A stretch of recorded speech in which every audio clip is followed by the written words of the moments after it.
Hello friends, this is Ram Pratap Singh. स्वागत है आप सभी का डेली करंट अफेयर्स के इस प्रोग्राम में। फ्रेंड्स, इस वीडियो में हम बात करने वाले हैं 8 जून 2021 को घटित होने वाली 10 ऐसी बड़ी खबरों के बारे में जिनसे आगामी भर्ती परीक्षाओं में आपसे प्रश्न पूछे जा सकते हैं। तो आप अगर अभी तक इस चैनल पर नए हैं तो कृपया इसे सब्सक्राइब कर लें ताकि डेली करंट अफेयर्स की एक भी क्लास आप कभी भी मिस ना करें। तो चलिए बिना समय गंवाए वीडियो को शुरू करते हैं। प्रश्न संख्या 1 आपसे पूछा गया है कि द टाइम्स के द्वारा जारी 2020 के 50 मोस्ट डिजायरेबल मैन लिस्ट में कौन पहले स्थान पर है वो रहा है।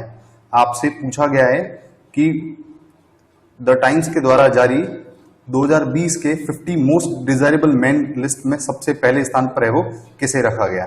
आपके ऑप्शंस हैं इरफान खान, कादर खान, सुशांत सिंह राजपूत या ऑप्शन नंबर 4 सुनील कपूर। तो इसका करेक्ट आंसर हो जाएगा ऑप्शन नंबर 3 यानी सुशांत सिंह राजपूत। इसका करेक्ट आंसर हो जाएगा सुशांत सिंह राजपूत। द टाइम्स के द्वारा जारी 2020 50 मोस्ट डिजायरेबल मेंस की लिस्ट में है वो सुशांत सिंह राजपूत को इस लिस्ट में पहले पायदान पर है वो रखा गया है। बात करेंगे अगर फीमेल कैटेगरी में तो रिया चक्रवर्ती को है वो 50 मोस्ट डिजायरेबल वुमेन की लिस्ट में है वो रखा गया है। ये दो नाम आपको ध्यान रखना है, सुशांत सिंह राजपूत एवं रिया चक्रवर्ती। जान लेते हैं इस खबर के बारे में और डिटेल्स। द टाइम्स के द्वारा जारी 2020 के 50 मोस्ट डिजायरेबल मैन लिस्ट में सुशांत सिंह राजपूत जबकि मोस्ट डिजायरेबल विमेन लिस्ट में रिया चक्रवर्ती पहले स्थान पर है वो रही हैं। जारी की गई लिस्ट में अलग अलग फील्ड से ताल्लुक रखने वाले 40 साल के कम उम्र के उन पुरुषों और महिलाओं को है वो शामिल किया गया। तो इन 50 मोस्ट डिजायरेबल मैन और जो वुमेन की लिस्ट निकाली गई द टाइम्स के द्वारा उनमें 40 वर्ष से कम के है वो अभिनेता तथा अभिनेत्रियों को है वो सम्मिलित किया गया, जिसके अंदर मैन कैटेगरी में सुशांत सिंह राजपूत व वुमेन कैटेगरी में रिया चक्रवर्ती को है वो स्थान है वो उनको मिला है। बात करते हैं प्रश्न संख्या 2 की। प्रथम विश्व युद्ध के दौरान फ्रांस के लिए लड़ने वाले सेनेगल के 2 सैनिकों की कहानी के लिए डेविड डियोप को किस पुरस्कार से है वो सम्मानित किया गया है। तो इसका करेक्ट आंसर हो जाएगा ऑप्शन नंबर 2 इंटरनेशनल बुकर पुरस्कार। इंटरनेशनल बुकर अवार्ड है वो दिया गया है डेविड डायोप को। ये नाम आपको याद रखना है, इनको है वो इंटरनेशनल बुकर अवार्ड 2021 है वो दिया गया है। बात कर लेते हैं इस प्रश्न के बारे में। तो डेविड डियोप है और इनको फ्रांस प्रथम विश्व युद्ध के दौरान जो घटनाएं हुई थी उनके बारे में उन्होंने अपनी पुस्तक लिखी थी at night all blood is black. At night all blood is black इस पुस्तक के शीर्षक के लिए है वो डेविड डियोप हैं जिनको इंटरनेशनल बुकर अवार्ड 2021 है वो सम्मानित किया गया है। प्रथम विश्व युद्ध के दौरान फ्रांस के लिए लड़ने वाले सेनेगल के 2 सैनिकों की कहानी के लिए डेविड डियोप को अंतर्राष्ट्रीय बुकर पुरस्कार से है वो सम्मानित किया गया है। वे इस पुरस्कार से सम्मानित होने वाले पहले फ्रांसीसी है वो विजेता है। ये पहले है वो फ्रांसीसी विजेता है वो इसी प्रकार है वो बन गए हैं। प्रश्न संख्या 3 8 जून को विश्व भर में कौन सा दिवस है वो मनाया जाता है। आपके ऑप्शंस हैं विश्व जल दिवस, विश्व महासागर दिवस, विश्व विज्ञान दिवस या विश्व पक्षी दिवस। तो 8 जून को विश्व भर में है वो विश्व महासागर है वो दिवस मनाया जाता है। वर्ल्ड ओशियन डे है वो मनाया जाता है। ये ध्यान रखना है आपको। वर्ल्ड ओशियन डे कब मनाया जाता है? 8 जून को। जान लेते हैं इस खबर के बारे में। तो वर्ल्ड ओशियन डे है वो सेलिब्रेट किया जाता है आपके 8 जून को विश्व भर में। और इस बार वर्ल्ड ओशियन डे 2021 के लिए है वो एक थीम रखी गई है जिसे कहा जाता है द लाइफ एंड लिवलीहुड। ये थीम का नाम आपको ध्यान रखना है, आपकी किसी भी परीक्षा में आपसे पूछा जा सकता है। वर्ल्ड ओशियन डे 2021 के लिए है वो कौन सी थीम रखी गई है? The life and livelihood. Livelihood है वो 2021 के लिए वर्ल्ड ओशियन डे की है वो थीम रखी गई है। 8 जून को विश्व भर में विश्व महासागर दिवस है वो मनाया जाता है। इस दिवस की शुरुआत है वो 1992 में लोगों को समुद्र की महत्वपूर्ण भूमिका के प्रति जागरूकता बढ़ाने के लिए वो की गई है। तो इस बार आप कोशिश कीजिएगा कि वर्ल्ड ओशन डे के दिन वर्ल्ड को वाटर पॉल्यूशन से है वो मुक्ति दिलाने के लिए आप है वो प्रयास करेंगे। वाटर पॉल्यूशन है वो इस दिन है वो सबसे कम रहना चाहिए। प्रश्न संख्या 4, प्रधानमंत्री नरेंद्र मोदी ने हाल ही में देश में कितने वर्ष से अधिक उम्र के नागरिकों के लिए मुफ्त वैक्सीन मुहैया कराने की है वो घोषणा की है। तो हाल ही में भारत के यशस्वी प्रधानमंत्री श्री नरेंद्र मोदी के द्वारा 18 वर्ष से अधिक उम्र के है वो सभी नवयुवकों को मुफ्त वैक्सीन मुहैया करवाने की है वो घोषणा की गई है। जान लेते हैं इस खबर के बारे में। प्रधानमंत्री श्री नरेंद्र मोदी ने हाल ही में कोरोना की दूसरी लहर के बीच लोगों को जागरूक रहने की अपील की है तथा साथ ही देश के हर राज्य में 18 वर्ष से ऊपर के सभी नागरिकों के लिए मुफ्त वैक्सीन मुहैया करवाने की है वो घोषणा की है। घोषणा के अनुसार वैक्सीन प्रोडक्शन का 25% केंद्र खरीदेगी और राज्य सरकार को है वो मुफ्त देगी। तो कोविड वैक्सीन है वो 18 साल से अधिक के जो जितने भी नवयुवक हैं, जितने भी मेल व फीमेल दोनों हैं, उनको है वो मुफ्त वैक्सीन है वो उपलब्ध करवाने वाली है केंद्र सरकार।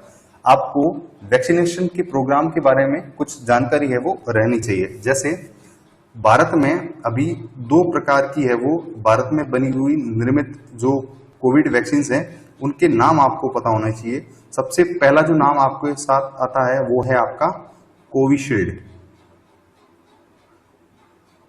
पहली जो वैक्सीन है उसका नाम आता है कोविशील्ड, जिसे serum institute of India Pune के द्वारा है वो बनाया जा रहा है। ठीक है। दूसरी जो वैक्सीन है उसका नाम है आपका कोवैक्सीन। कोवैक्सीन जिसे भारत बायोटेक के द्वारा है वो बनाया जा रहा है, भारत बायोटेक के द्वारा।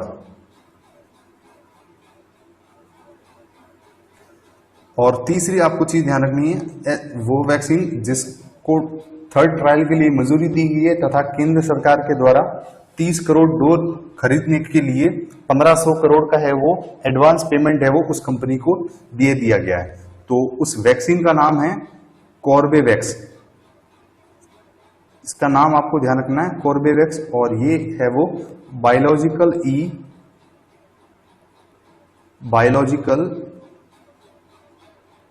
ई कंपनी के द्वारा बनाया जाना है और ये कंपनी है वो हैदराबाद में स्थित है।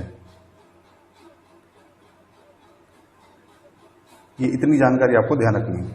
बढ़ते हैं अगले प्रश्न की तरफ। प्रश्न संख्या 5, भारत की कौन सी ट्रांसजेंडर इंटरनेशनल ब्यूटी क्वीन, यानी भारत की जो पहली जो ट्रांसजेंडर इंटरनेशनल ब्यूटी क्वीन है जो कि नाज जोशी है, उन्होंने हाल ही में इम्प्रेस अर्थ 2021-22 का है वो खिताब जीता है। तो वो आपको बताना है कि भारत की कौन सी पहली है वो इंटरनेशनल ब्यूटी क्वीन ट्रांसजेंडर है। तो आपको ध्यान रखना है कि नाज जोशी जो है, नाज जोशी भारत की पहली इंटरनेशनल ब्यूटी क्वीन ट्रांसजेंडर है। ऑप्शन नंबर ए इसका करेक्ट आंसर हो जाएगा। जान लेते हैं इस खबर के बारे में। ये भारत की पहली इंटरनेशनल ट्रांसजेंडर ब्यूटी क्वीन है नाज जोशी। इनका नाम है नाज जोशी। 1 जून 2021 को दुबई में आयोजित ऑनलाइन प्रतियोगिता इम्प्रेस अर्थ 2021-22 में भारत की पहली ट्रांसजेंडर इंटरनेशनल ब्यूटी क्वीन नाज जोशी ने हाल ही में खिताब जीता है। इस प्रतियोगिता में 15 देशों के प्रतिभागियों ने भाग लिया, जिसमें टॉप 5 देशों में कोलंबिया, स्पेन, ब्राजील, मेक्सिको व भारत शामिल था। प्रश्न संख्या 6, प्रधानमंत्री नरेंद्र मोदी ने हाल ही में किस योजना के तहत 80 करोड़ गरीब लोगों को दिवाली तक मुफ्त राशन देने की है वो घोषणा की है? आपके ऑप्शंस हैं प्रधानमंत्री गरीब कल्याण अन्न योजना, ऑप्शन 2 प्रधानमंत्री जनधन योजना, ऑप्शन 3 प्रधानमंत्री गरीब विकास योजना, या ऑप्शन 4 आत्मनिर्भर भारत योजना। तो इसका करेक्ट आंसर हो जाएगा आपका ऑप्शन नंबर ए, प्रधानमंत्री गरीब कल्याण योजना के तहत भारत के 80 करोड़ से ज्यादा के निवासियों को मुफ्त में राशन, दिवाली तक मुफ्त में राशन दिए जाना है वो की घोषणा की है प्रधानमंत्री नरेंद्र मोदी के द्वारा। तो किस योजना के तहत? प्रधानमंत्री गरीब कल्याण अन्न योजना। ये योजना आपके पिछले वर्ष है वो कोविड की फर्स्ट वेव में है वो लागू है, वो योजना है वो लॉन्च कर दी गई थी। जान लेते हैं इस योजना के बारे में। तो इसका उत्तर हो जाएगा आपका करेक्ट, प्रधानमंत्री गरीब कल्याण अन्न योजना। प्रधानमंत्री नरेंद्र मोदी ने हाल ही में प्रधानमंत्री गरीब कल्याण अन्न योजना के तहत देश के 80 करोड़ गरीब लोगों को दिवाली तक मुफ्त राशन देने की है वो घोषणा की है, एवं इस घोषणा के बाद अब नवंबर तक 80 करोड़ लोगों को तय मात्रा में है वो मुफ्त अनाज है वो दिया जाना। तो पिछले वर्ष की तरह है वो 5 किलो है वो राशन दिवाली तक भी है वो 80 करोड़ लोगों को है वो इस योजना के तहत दिया जाना है। प्रश्न संख्या 7, निम्न में से किस देश ने हाल ही में 3 से 17 साल तक की उम्र के बच्चों के लिए सीनोवैक बायोटेक की वैक्सीन के लिए है वो इस्तेमाल की है वो मंजूरी दे दी है? ऑप्शंस हैं ब्रिटेन, ऑस्ट्रेलिया, अफ्रीका या चीन। ऑप्शन नंबर 4 इसका करेक्ट आंसर हो जाएगा चीन। चीन की है वो एक कंपनी है सीनोवैक बायोटेक, चीन ने 3 से 17 साल के बच्चों के लिए है वो वैक्सीन लगवाने की इस कंपनी को है वो मंजूरी दे दी है। जान लेते हैं इस खबर के बारे में। आप देख पा रहे होंगे ये सीनोवैक, ये आपकी वैक्सीन रहने वाली है जो कि चाइना ने इसको है भी मंजूरी दे दी है। चीन ने हाल ही में 3 से 17 साल तक की उम्र के बच्चों के लिए सीनोवैक बायोटेक की वैक्सीन के इस्तेमाल के लिए इमरजेंसी की मंजूरी दे दी है, एवं 3 से 17 साल तक की उम्र के बच्चों के लिए सीनोवैक बायोटेक की वैक्सीन को देने वाला चीन पहला देश है वो बन गया है। प्रश्न संख्या 8, हाल ही में असम के मुख्यमंत्री श्री हिमंत बिस्वा शर्मा ने किस आरक्षित वन को असम के राष्ट्रीय उद्यान में है वो सम्मिलित कर दिया गया है? आपके ऑप्शंस हैं रायमोना राष्ट्रीय उद्यान, ऑप्शन 2 औरंग राष्ट्रीय उद्यान, ऑप्शन नंबर 3 मानस राष्ट्रीय उद्यान, या ऑप्शन 4 डिब्रू सेखोवा राष्ट्रीय उद्यान। तो इसका करेक्ट आंसर हो जाएगा ऑप्शन नंबर 1 यानी रायमोना राष्ट्रीय उद्यान को है वो, जो कि आरक्षित वन था, उसको अब है वो राष्ट्रीय उद्यान का है वो दर्जा असम में है वो दे दिया गया है।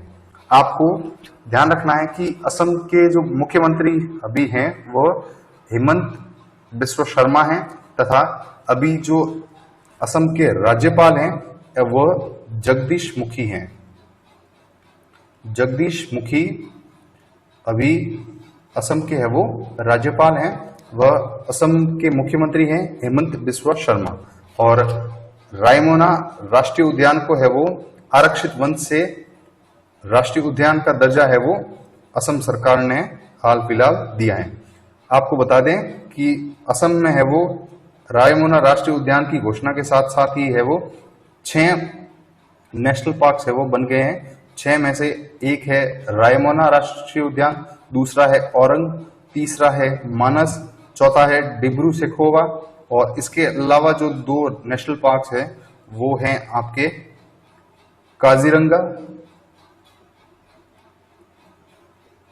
काजीरंगा नेशनल पार्क, और दूसरा है वो आपका है नामेरी। तो इस प्रकार आपके असम में 6 नेशनल पार्क्स है वो स्थित हैं। काजीरंगा, नामेरी, डिब्रू सेखोवा, मानस, औरंग एवं अब छठा बन गया है रायमोना राष्ट्रीय उद्यान।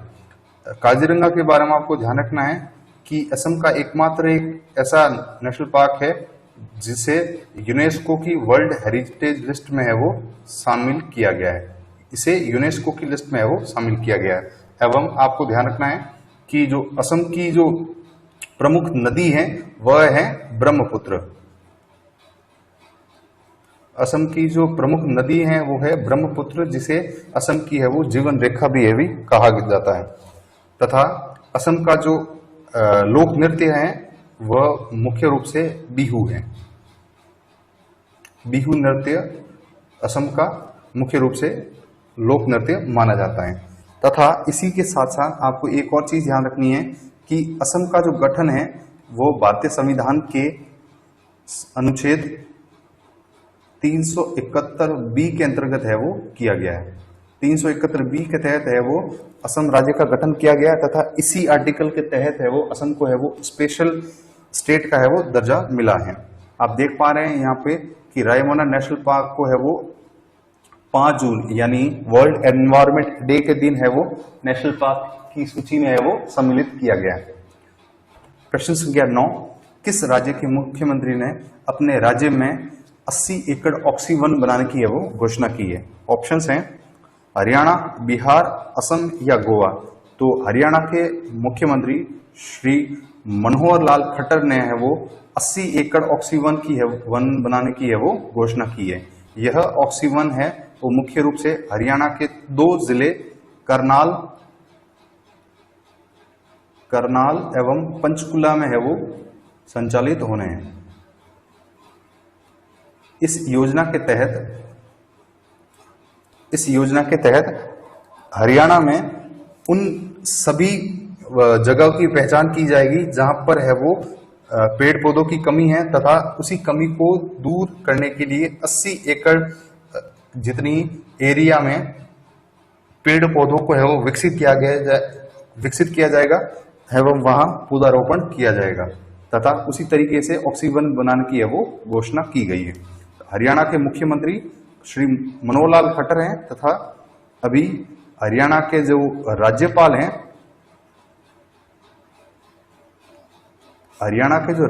हैं वह हैं सत्यदेव नारायण आर्य। सत्यदेव नारायण आर्य, ठीक है। तथा हरियाणा की जो राजधानी है वो आपको पता होगा चंडीगढ़ है। इसी के साथ साथ हरियाणा में 2 नेशनल पार्क्स हैं, 2 आपको नेशनल पार्क्स हैं हरियाणा में, इसको भी ध्यान रखना है। पहला है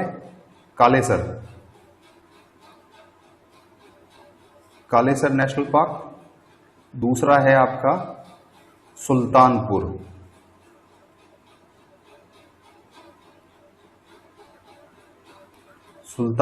नेशनल पार्क। तो ये हरियाणा में आपके मुख्य रूप से 2 नेशनल पार्क हैं वो स्थित हैं, कालेसर व सुल्तानपुर। हरियाणा के अभी जो मुख्यमंत्री है वो मनोहर लाल खट्टर है तथा राज्यपाल सत्यदेव नारायण आर्य हैं। और ये जो 80 एकड़ ऑक्सीजन की बनाने की घोषणा है वो मुख्य रूप से हरियाणा के 2 जिले करनाल एवं पंचकुला में है वो संचालित होने वाले। बढ़ते हैं अगले प्रश्न की तरफ। प्रश्न संख्या 10, किस राज्य सरकार द्वारा हाल ही में मुख्यमंत्री अनुप्रति कोचिंग योजना है वो शुरू की गई है, या कहें कि इस योजना की है वो घोषणा की गई है? ऑप्शंस हैं उड़ीसा, उत्तर प्रदेश, झारखंड या ऑप्शन नंबर 4 राजस्थान। तो इस क्वेश्चन का करेक्ट आंसर हो जाएगा ऑप्शन नंबर 4 यानी राजस्थान।